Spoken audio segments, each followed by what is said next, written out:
Hello प्यारे बच्चों, कैसे हो आप सभी लोग। तो दोस्तों लास्ट लेक्चर में हमने ऑर्गेनिक फार्मिंग के बारे में थोड़ा बहुत डिस्कस किया था। जो इसके छोटे क्वेश्चंस थे उनको हमने कवर कर लिया था। और आज अपन कोशिश करेंगे कि इसमें कुछ क्वेश्चंस और हैं, उनको अपन इस वाले लेक्चर में फिनिश कर देंगे। तो चलिए स्टार्ट करते हैं। मुझे उम्मीद है कि जो लास्ट लेक्चर में मैंने स्टडी करवाया था आपको, जो भी क्वेश्चंस करवाए थे उनमें कोई प्रॉब्लम नहीं है। फिर भी कोई प्रॉब्लम है तो आप कमेंट सेक्शन में कमेंट कर दे, मैं उसका आंसर दे दूंगा या आपको फिर से मैं उस क्वेश्चन को समझा दूंगा। तो चलिए स्टार्ट करते हैं। और आज का हमारा नेक्स्ट क्वेश्चन रहने वाला है बच्चों, ट्राइकोग्रामा और ट्राइकोडर्मा। देखो बच्चों, दोनों को मैं एक साथ समझाने का पूरा प्रयास करता हूं। यहां पर देखना, ट्राइकोग्रामा और ट्राइकोडर्मा दोनों को एक साथ देखना। यहां पर बच्चों इस वाले क्वेश्चन में आपके थोड़ा सा कंफ्यूजन रहता है। और ग्रामा को याद करते हो, ड्रामा को भूल जाते हो। ये ड्रामा करता है, ये गाना गाता है।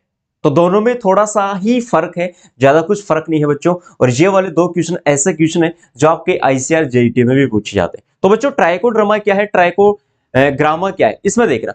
ट्राइकोग्रामा तो है बच्चा एक अंड परजीवी। दो शब्दों में दोनों के आंसर सुनना।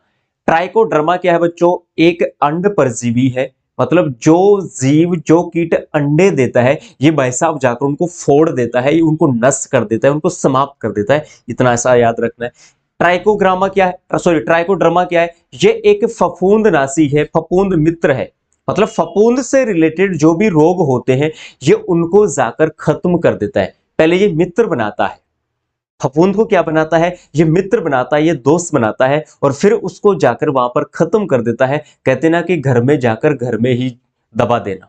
तो ये वाला काम ये ट्राइकोड्रामा करता है, वहां पर ड्रम बजाता है, ड्रामा करता है। पहले पहले फ्रेंडशिप का ड्रामा करता है कि यार मेरे से फ्रेंडशिप कर लो ना यार, आप बहुत अच्छे हो, आप बहुत ब्यूटीफुल हो, और आपकी जो स्माइल है बहुत अच्छी है। ऐसे ये भाई साहब थोड़ा सा चढ़ा देता है, फिर उसको नीचे से जड़ें काट देता है। तो दोनों बड़े ही गजब के हैं। ट्राइकोग्रामा है बच्चों एक अंड परजीवी, ठीक है, जो कि लेपिडोप्टेरा गण के सदस्यों का है। ट्राइकोडर्मा एक फफूंद मित्र है, जो फफूंद से रिलेटेड जो डिजीज होते हैं बच्चों उनको खत्म कर देता है। चलो इसके आंसर थोड़ा थोड़ा मैं लिख देता हूं। बेसिकली यहां पर आपके आंसर लिखे हुए हैं, बट फिर से आपके मैं आंसर देता हूं कि इसमें ऐसा क्वेश्चन आ जाए तो आपको क्या क्या लिखना है। तीर का निशान लगाना है। यह एक अंड परजीवी है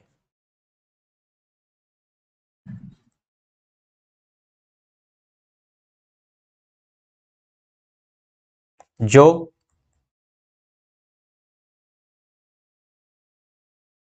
हानिकारक कीटों, विशेष तौर से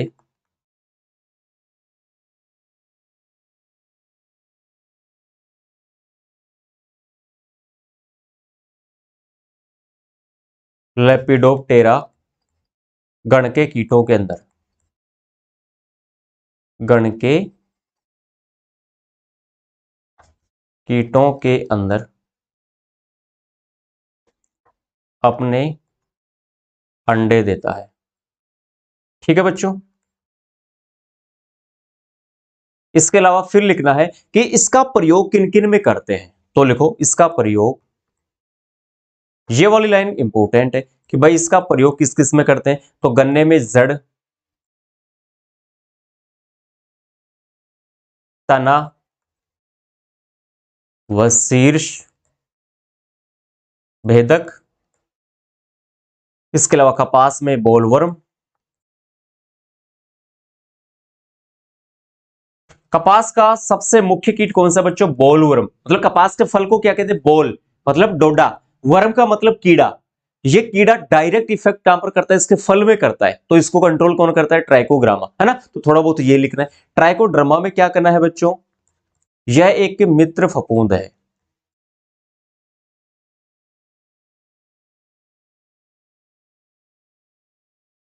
जो मर्दा में पाए जाने वाले मित्र फफूंद है, जो आप लिख ले इसको,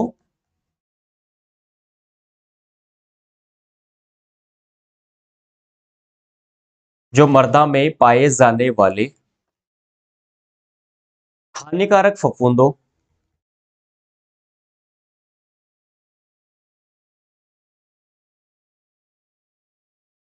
हानिकारक फफूंदों के प्रबंधन में योगदान देती है।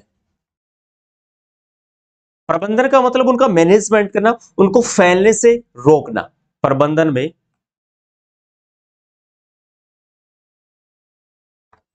योगदान देता है। ठीक है बच्चों, और इसके बीजोपचार हेतु कितना लेते हैं? इसके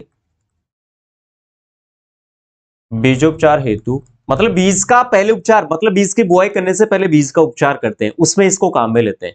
बीजोपचार हेतु सामने लिखना 6 से 8 ग्राम प्रति किलोग्राम। ध्यान रखना बच्चों इस लाइन का, ये इंपोर्टेंट लाइन है कि ट्राइकोडर्मा प्रति किलोग्राम बीजोपचार के रूप में कितना काम में लेते हैं? तो 6 से 8 ग्राम काम लेते हैं बच्चों। इसके अलावा मैं रोगों की बात करूं तो आप लिख लेना, चने में उकटा, मूंगफली में कॉलर रोट, सोयाबीन में जड़ गलन, मूंगफली में जड़ गलन। ठीक है बच्चों, इसके अलावा मूंगफली में कॉलर रोट और चने में उकटा रोग। चने का सबसे मुख्य रोग है बच्चों उकटा, तो उनके नियंत्रण के लिए, मतलब चने में उकटा रोग फफूंद के द्वारा होता है, मूंगफली में कॉलर रोट फफूंद के द्वारा होता है, तो इनका नियंत्रण कौन करेगा? ये ट्राइकोडर्मा करेगा बच्चों। तो मेरे हिसाब से दोनों क्वेश्चन में आपको कोई प्रॉब्लम नहीं होगी, आराम से फिर से वीडियो को थोड़ा बैक करके देख लेना। ओके नेक्स्ट, नर पतंगों कीटों के नियंत्रण हेतु किसका उपयोग किया जाता है? Which is used for the control of male insect. नर पतंग कीट, जैसे मान लो कि अपना खेत है और उसमें मेल्स की संख्या ज्यादा हो गई, अब वो क्या करेंगे भाई साहब? फसल को नष्ट कर देंगे। तो उनको भगाने के लिए, उनको दूर करने के लिए अपन, ऐसा तो है नहीं कि वहां पर डीजे बजाएंगे, ढोल बजाएंगे, तो भाई साहब उसी के अनुसार अपन वहां पर क्या काम करेंगे, क्या करेंगे? नर है तो नर क्या होगा? मादा की ओर अट्रैक्टिव होगा। अरे भाई कोई लड़का है तो भाई साहब वो महिला मित्र की ओर, अपनी गर्लफ्रेंड की ओर जाएगा, अट्रैक्टिव तो होगा, उसको प्रेम है उसको, यदि वो दिख जाए तो सब कुछ छोड़ के वो चला जाएगा। तो देखना क्या होगा इसके साथ भी। ये क्या है? ये फेरेमोन ट्रेप है बच्चों, ये आपको दिख रहा है ना, ये क्या है? फेरेमोन ट्रेप है, जो पीले रंग के प्रपंच लगाते हैं। अब ये जो पीले रंग का प्रपंच है, ये खेत में लगा दिया मैंने, क्या कर दिया बच्चों? खेत में लगा दिया। अब इसमें जो गंध है वो मादा की गंध है। किसकी गंध है? गंध मादा की है, लेकिन मादा है नहीं बच्चों, यहाँ पर नर के साथ धोखा होने वाला है, देखना भी है ना, आपके साथ भी होता है, आप भी इस चीज का ध्यान रखें। इस वाले क्वेश्चन से आपको आपके फ्यूचर के लिए भी कुछ क्या मिलता है यहाँ पर? मोटिवेशन मिलता है। आप ऐसी गलती ना करें। क्यों ऐसा? क्यों? क्योंकि कभी भी लड़की, सॉरी, कभी भी लड़की आपको ये नहीं कहेगी, लोग ऐसे कहते हैं कि लड़की लड़के को बर्बाद करती है, बच्चों ऐसा कभी नहीं होता। लड़की कभी भी आपको ये नहीं कहेगी आजा भाई मैं तेरे को बर्बाद कर दूं, नहीं, यहाँ पर स्टैंड पे खड़े होकर ये नहीं कहेगी आ जाओ आ जाओ मैं बर्बाद करने वाली हूं, मैं बर्बाद करती हूं, ऐसा कभी नहीं होता। आप जाते हो तब जाकर बर्बाद होते हो, आपका टाइम वेस्ट होता है, आपका मनी इन्वेस्ट होता है। सबसे ज्यादा इंपॉर्टेंट है बच्चों टाइम। यदि टाइम इन्वेस्ट हो रहा है वो चीज कभी नहीं आ सकती। पैसा कमा सकते हो, सब कुछ कमा सकते हो, लेकिन टाइम एक बार चला गया वो कभी नहीं कमा सकती। तो देखना बच्चों कैसे नर को यहां पर गुमराह बनाया जाता है एक्चुअल में। तो ये पीला प्रपंच है बच्चों, इसमें मादा की गंध है। अब इसको खेत में लगाते ही जो नर है उनको वो क्या करेंगे? सूंघेंगे, महसूस करेंगे, और उनको पता चलेगा कि यार मादा आ गई, मादा है वहां पर, चलो चलो दौड़ो दौड़ो दौड़ो दौड़ो, मादा है, आएंगे और इसमें फंस जाएंगे। फंसने के बाद पता लगेगा यार मादा तो है ही नहीं, ये तो धोखा हुआ, बहुत बुरा हुआ अपने साथ। लेकिन हमने तो हमारा जो टारगेट था उसको तो पूरा कर लिया ना, नर को तो पैसा पकड़ लिया, मादा तो है ही नहीं। तो इस प्रकार धोखा होता है बच्चों, नर के साथ इस प्रकार से धोखा होता है, कीटों के साथ धोखा होता है, तो मनुष्य तो क्या चीज है ना। तो कीटों को आकर्षित करने के लिए ये पीले रंग के प्रपंच लगाते हैं खेतों में, और इनमें मादा की एक विशेष प्रकार की गंध होती है, जिससे कीट क्या होते हैं बच्चों? आकर्षित हो जाते हैं। तो इसका राइट आंसर क्या जाएगा? Pheromone trap. बस इतना लिखना है, फेरोमेन ट्रैप। देखो क्वेश्चन में आंसर है, ट्रैप का मतलब पकड़ना, मैन का मतलब आदमी, आदमी को पकड़ना फेरे लगवाकर, राइट। फिर नेक्स्ट क्वेश्चन क्या है? इंदौर विधि नाडेप विधि किसके द्वारा विकसित की गई? Indore method, NADEP method was developed by, ये सिर्फ साइंटिस्ट के नाम पूछ रहा है बच्चों। तो इंदौर विधि तो किसने विकसित की? ए होवार्ड ने। आप कैसे लिखोगे इसका आंसर? आप इसका आंसर लिखोगे इस प्रकार से, पहले लिखो इंदौर विधि, ऐसे लिखना है इसको, लिखने का तरीका इंदौर विधि, और जस्ट उसके सामने उसका इसका जो पिताजी है उसका नाम लिख दो ए होवार्ड, राइट। बस इतना ही। दूसरी कौन सी है बच्चों? नाडेप, इसका यशवंत और है ना, यशवंत डी, इसके दो पापा है। नाडेप विधि का, नाडेप विधि लिखो और सामने तीर का निशान लगाओ, नीचे अंडरलाइन करो और लिख दो महाराष्ट्र के नाडेप काका। ये नाडेप काका, बच्चों आपको पता होना चाहिए कि नाडेप काका महाराष्ट्र का था, जो एक किसान था, पढ़ा हुआ भी नहीं था, अनपढ़ था। उसने देसी तरीके से ये विधि अपनाई और आज पूरे वर्ल्ड में फेमस है। आप भी कर सकते हैं ऐसा। ठीक है, नेक्स्ट क्वेश्चन। वर्मी कंपोस्ट बनाने हेतु, वर्मी कंपोस्ट मतलब केचुए की खाद को अपन क्या कहते हैं बच्चों? वर्मी कंपोस्ट कहते हैं। तो बनाने के लिए कौन सी प्रजाति के केचुए को काम में लिया जाता है? Which species of earthworm is used for making a vermi compost? किसान का मित्र भी बोलते हैं बच्चों केचुए को। तो केचुआ एपिजिक, एंडोजिक और डायोजिक तीन टाइप के होते हैं, थ्री टाइप्स के होते हैं, एपिजिक, एंडोजिक, डायोजिक। लेकिन इनमें से कौन सा केचुआ है प्रजाति? है एपिजिक होता है वैसे तो, लेकिन एपिजिक केचुए की कौन सी स्पीसीज है जो सबसे ज्यादा इंपॉर्टेंट होती है? यहां पर आप डायग्राम में देख सकते हैं बच्चों। ये देखो लाल गुलाबी रंग के हैं, ये भाई साहब सबसे इंपॉर्टेंट स्पीसीज है, ये एपिजिक प्रकार के केचुआ है जिसका नाम है यहाँ पर आइसिनिया फोइटिडा। इस स्पीसीज का नाम क्या है? आइसिनिया फोइटिडा। जो वर्मी कंपोस्ट अपन खाद बनाते हैं ना बच्चों, वर्मी कंपोस्ट, उसमें ये वाले केचुए सबसे ज्यादा काम में लिए जाते हैं। तो इसका राइट आंसर क्या जाएगा?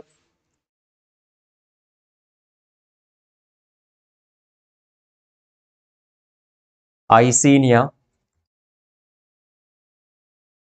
फोइटिडा, बस इतना आंसर लिखना। नेक्स्ट क्वेश्चन है 31। नीलहरी शैवाल और एजोला का उपयोग सबसे अधिक किस फसल में किया जाता है? जैसा कि मैंने आपको लास्ट टाइम में दिखाया था, बट आप वापस फिर देख सकते हैं। ये क्या है बच्चों? नीलहरी शैवाल, और ये क्या है? एजोला। अब इनमें नाइट्रोजन की मात्रा बहुत अच्छी होती है, ये दोनों के दोनों जलीय फर्न है और धान में सबसे ज्यादा काम में लेते हैं बच्चों, है ना? जैसा कि लास्ट लेक्चर में भी बताया। तो राइट आंसर क्या जाएगा इन दोनों को? धान में, बस इतना आंसर लिखना है। कौन सी फसल में लेते हैं? धान में काम में लेते हैं, ज्यादा आंसर नहीं लिखना इसका। नेक्स्ट क्वेश्चन है बच्चों, टिकाऊ खेती क्या है? अच्छा जी, टिकाऊ खेती मेरे हिसाब से जो टिक कर की जाती है बच्चों, वो टिकाऊ खेती है क्या? नहीं यार, ऐसा नहीं है। What is sustainable agriculture? टिकाऊ खेती का मतलब है बच्चों जिसमें हम किसी भी प्रकार के फर्टिलाइजर का, इंसेक्टिसाइड का, हर्बिसाइड का, मतलब जिसमें रसायनों का प्रयोग नहीं करते हैं ना बच्चों, उसी खेती को अपन क्या कहते हैं? टिकाऊ खेती। जिसमें मानव को सीधा सीधा फायदा होना चाहिए। तो टिकाऊ खेती किसको कहते हैं? यह एक कृषि पद्धति है जिसमें कृषि संसाधनों का इस प्रकार से प्रयोग किया जाता है कि मानव की आवश्यकताएं पूरी हो सके, है ना? नेक्स्ट क्वेश्चन है, गोबर की खाद तैयार करने की विधि को समझो। अच्छा जी, गोबर की खाद देख लो साहब यहां पर। गोबर की खाद में क्या करते हैं बच्चों? आपको मैं थोड़ा सा जानकारी के लिए बता दूं कि देखो, एक तो अपन मोस्टली अपन घर पे तैयार करते हैं कि साहब गोबर की खाद को उठाया और खेत में डाल दिया, जैसा कि आपको यहाँ पर दिख रहा है रूढ़ी जिसको बोलते हैं अपन, है ना, ढेर। एक तो ये नॉर्मल, ये क्या है? ये भाई साहब वर्तमान प्रचलित विधि है कि साहब गोबर उठाया और खेत में डाल दिया, एक ढेर बना दिया। ये प्रचलित विधि है, ये वर्तमान प्रचलित विधि है जो सब घर पे काम में लेते हैं। क्योंकि भाई साहब गड्ढा खोदने में जोर आता है, गड्ढा कौन खोदे, उसमें फिर मिट्टी डालो, फिर उसमें बिछावन डालो, मूत्र डालो, ठीक है? तो इतना काम कौन करेगा भाई? उठाओ और खेत में डालो। कई लोग तो क्या करते हैं कि भाई साहब खेत के, अपने मकान के पास में खेत है उसी में डाल देते हैं। फिर क्या करते हैं भाई? ट्रॉली में भरेंगे, ट्रॉली में भरने के बाद वर्षा ऋतु में फिर दूर लेकर जाएंगे। पहले ट्रॉली में भरो, फिर ट्रॉली को भाई साहब नीचे बिखेरो, फिर उस खाद को बिखेरो, फिर ट्रैक्टर से मिक्स करो। अपन क्या करते हैं? उठाया पड़ोस में फेंक दिया। वैसा कई बार तो डंडे के ऊपर से फेंक देते हैं, ये लो साहब। डंडा भी थोड़ा दिन के बाद क्या हो जाता है? पूरा गोबर हो जाता है? क्यों? दूर जाने में तो जोर आ रहा है भाई साहब वहां पर। तो इसमें क्या करते हैं बच्चों? इसमें दो विधियां आती है, एक तो वर्तमान प्रचलित विधि जो इस प्रकार से तैयार की जाती है, राइट? दूसरी कौन सी है? दूसरी है बच्चों संशोधित गड्ढा विधि। आपके एनसीईआरटी में दिया हुआ है ना? वहां पर देखो आप इसको, एनसीईआरटी में दिया हुआ है बच्चों। पहले क्या करते हैं? इसमें अपन गड्ढा तैयार करते हैं। क्या करते हैं बच्चों? गड्ढा तैयार करते हैं। अब इस गड्ढे की जो लंबाई है, ये क्या है बच्चों? लंबाई। लंबाई कितनी रखते हैं बच्चों? 2 मीटर, सॉरी 3। गड्ढे की लंबाई तो हमने 3 मीटर रखी, और इसकी जो चौड़ाई बच्चों वो 2 मीटर रखी, और इसकी जो गहराई है बच्चों वो 1.10 सेंटीमीटर, सॉरी 1.10 मीटर। देखो लंबाई, चौड़ाई और गहराई का ध्यान रखना है। लंबाई रखेंगे 3 मीटर, लंबाई ज्यादा रखते हैं बच्चों, चौड़ाई थोड़ी कम और गहराई सबसे कम। 3 पॉइंट ध्यान रखना, लंबाई सबसे ज्यादा। जैसे कैरी बनाते हैं तो कैरी में भी एक विशेषता ध्यान रखी जाती है कि उसमें लंबाई तो ज्यादा होती है, चौड़ाई कम होती है ना? तो गड्ढा भी इसी प्रकार से तैयार करते हैं, लंबाई ज्यादा रखो, फिर चौड़ाई उससे कम और गहराई सबसे कम। तो देखो 3 2 1, याद हो रहा है? लंबाई 3, चौड़ाई 2, गहराई 1। 3 पॉइंट याद हुए। तो इस प्रकार से गड्ढा तैयार कर लो। अब इसमें 3 बिछावन लेते हैं बच्चों। देखो आगे 2-3 विधियां और आएंगी, उनमें भी सेम मेथड यही अपनाएंगे, इसलिए इस विधि को आप आराम से समझ लो, आगे कोई प्रॉब्लम नहीं आएगी। 3 प्रकार से, 3 इसमें 3 परतें लेते हैं। पहली परत क्या लेंगे? पहली परत लेंगे बच्चों कि इसमें पहले हम इसके नॉर्मल क्या करेंगे, बिछावन, जो भी कूड़ा कचरा है ना घर में, उसको उठाकर इस गड्ढे में डाल दो। डाल दिया, कितनी परत आई? 10 से 20 सेंटीमीटर मोटी परत आ गई, चारा वगैरह है कुछ भी आ गया, पहली परत आ गई। दूसरी परत में क्या लेंगे? गोबर और मूत्र। पहली आ गई 10 से 15 सेंटीमीटर की या 20 सेंटीमीटर, जिसमें कूड़ा कचरा है, फिर चारा वगैरह ले लिया नीचे नीचे जहां पर मिट्टी होती है। फिर दूसरी बिछावन में क्या लिया बच्चों? दूसरी बिछावन में हमने लिया गोबर और मूत्र ले लिया। अब उसके ऊपर गोबर डाल दो, गोबर डाल दिया, गड्ढा क्या हो गया? भर गया। गड्ढा क्या हो गया बच्चों? भर गया। अब गड्ढा यदि भर जाए तो गड्ढे से थोड़ा सा गोबर ज्यादा रखना है कि लगभग 5 सेंटीमीटर या 5 सेंटीमीटर, ठीक है, गड्ढे से ऊपर 5 सेंटीमीटर तक गड्ढा फुल भरने के बाद भी उसके ऊपर गोबर डालते हैं। फिर उसको समतल कर देते हैं और ऊपर क्या डाल देते हैं? मिट्टी डाल देते हैं बच्चों। दोबारा सुनना, लंबाई चौड़ाई गहराई गड्ढे की तैयार कर दी। 3 परतें लेते हैं। कितनी परत? 3। पहली परत में क्या लेंगे? सबसे नीचे नीचे आंगने में पहले क्या लेंगे? चारा लेंगे। 10 से 20 सेंटीमीटर चारा की परत बना दी। फिर उसके ऊपर दूसरी परत लेंगे, गोबर और मूत्र की परत लेंगे, ले ली दूसरी परत। फिर गोबर भर दो उसमें, पूरा भर दिया साहब। फिर गड्ढा पूरा भर गया तो उससे थोड़ा सा ऊपर और डालेंगे, गोबर ऊपर और आना चाहिए। फिर उसको ऊपर से समतल कर देंगे बच्चों और उसके ऊपर मिट्टी डाल देंगे और उसको ढक देंगे। कुछ दिन के बाद वो सड़ जाएगा, गल जाएगा, तैयार हो जाएगा, भाई साहब निकालो और खेत में डाल दो। बस यही विधि है। एक आती ट्रेंच विधि जिसमें खैया बनाते हैं, सेम मेथड ये का यही है। मेरे हिसाब से कोई प्रॉब्लम नहीं है बच्चों, आराम से वीडियो को फिर से बैक करके देख लेना, है ना। नेक्स्ट, इंदौर विधि, बंगलोर विधि, नेडेप विधि। इन विधियों में भी अपन इसी प्रकार से तैयार करते हैं कि पहले गड्ढा, यदि रेतीली मिट्टी है तो बच्चों वहां पर अपन क्या करेंगे? वहां पर अपना पक्का आंगन बनाएंगे, क्योंकि जो गोबर है उसमें जो आवश्यक पोषक तत्व है वो मृदा में नीचे चले जाएंगे। यदि आंगन अच्छा नहीं हुआ, मजबूत नहीं हुआ, तो पोषक तत्व वहां से निकल जाएंगे धीरे धीरे धीरे धीरे धीरे धीरे पानी के साथ। तो आंगना भाई साहब, गड्ढा बनाना, पक्का बनाना, और सेम वो की वो ये 2-3 बिछावन लेते हैं। पहले साहब चारे की लेते हैं, फिर गोबर मूत्र की लेते हैं, फिर क्या करते हैं? गोबर डालते हैं, फिर ऊपर मिट्टी की क्या करते हैं? तो उस गड्ढे को ढक देते हैं। तो बच्चों ये थी मोस्टली मेथड जो हमने आपको बताया। देखो यहाँ पर देख सकते हैं, गड्ढा लिया, गड्ढे में देखो पहले हम क्या कूड़ा कचरा बिछा रहे हैं, ना। देखो दो यहाँ पर, एक लेडीज और एक यहाँ पर इसका हस्बैंड बैठा हुआ है ना। आप भी ऐसा कर सकते हैं। तो इस प्रकार से गड्ढा तैयार करके इसमें जो मैंने अभी 2-3 प्रकार की जो बिछावन बताई है बच्चों, इस प्रकार से गड्ढे को अपन तैयार करते हैं। मोस्टली यहाँ से बड़ा क्वेश्चन आपके पूछेगा नहीं, आप टेंशन ना करें इस चीज की, है ना। यहां से बड़ा क्वेश्चन नहीं पूछेगा, छोटा क्वेश्चन पूछेगा। जितने भी मैंने क्वेश्चंस दिए हैं बच्चों, मैं गारंटी ले रहा हूं इससे बाहर क्वेश्चन नहीं जाएंगे। ये पढ़ के चले जाना, इससे बाहर कुछ भी नहीं जाएगा। इसके साथ में JET, ICR, BHU, agriculture supervisor, WAO की भी तैयारी कर रहे हैं जो बच्चों, उनको बता सकते हैं, आगे वो भी काम आएगा आपके। तो ठीक है बच्चों, आज हमारा ऑर्गेनिक फार्मिंग वाला चैप्टर वो फिनिश होता है। नेक्स्ट अपना 3rd चैप्टर है इरिगेशन, सिंचाई, उसको अपन नेक्स्ट लेक्चर में देखेंगे। मुझे उम्मीद है आपको बहुत अच्छा लगा होगा, लेक्चर समझ में भी आएगा।